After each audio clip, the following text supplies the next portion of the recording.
Before the pandemic began, there was huge congestion in our city, and there are two main reasons why congestion increased before pandemic. One is the huge increase in private hire vehicles. It's gone from, roughly speaking, 60,000 in the 8 years before I became mayor to 120,000 on the day I became mayor. And the second reason, more and more Londoners have things delivered to their place of work or the office by delivery companies as well. Those are the two biggest factors that's led to congestion on our roads, gridlock, as you would call it. What we discovered during the pandemic is looking at those parts of the world which were ahead of us vis-a-vis the virus. Some of them had a car-led recovery.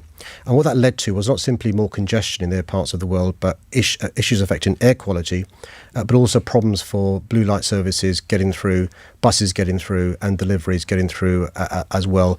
What we don't want to do, David, is replace one health emergency, a COVID one, with another one, poor quality air. So I support the government's measures. To try and encourage something that's different to a car-led recovery. That means encouraging people to walk, cycle, and use public transport where they can. And that's why we've made it safer for people to cycle. Before the pandemic, I was very proud. We'd trebled the amount of cycle lanes in our city from 50 kilometres when I first became mayor to more than 150 kilometres. Over the last few months, we've now increased that by an additional 90 kilometres as well. And the good news is we have 20% more people cycling than before. But over this weekend, we had a 300% increase from last weekend gone versus last year. In relation to the Park Lane, cycle lane, there is a cycle lane in Hyde Park and a cycle lane on Park Lane. The reason why there's a cycle lane on Park Lane and was because we realised many cyclists weren't using the Hyde Park cycle lane because it was busy and it was shared with pedestrians as well. If the cycle lane in Park Lane isn't successful and if it's leading to additional problems, of course we'll review it, but it's only got in quite recently, so we're giving it time to bed in.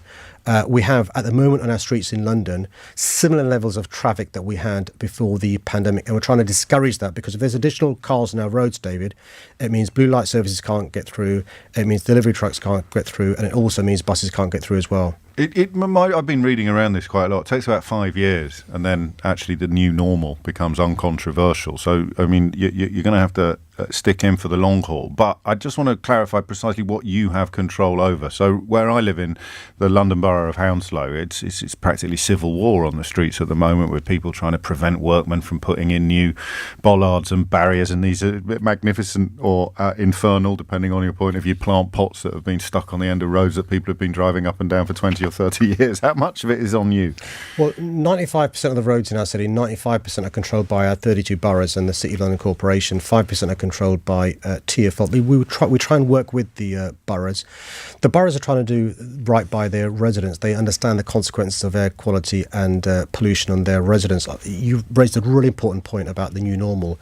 Waltham Forest is a good example. Waltham Forest 4 years ago introduced what were called then mini Hollands. Very, very controversial.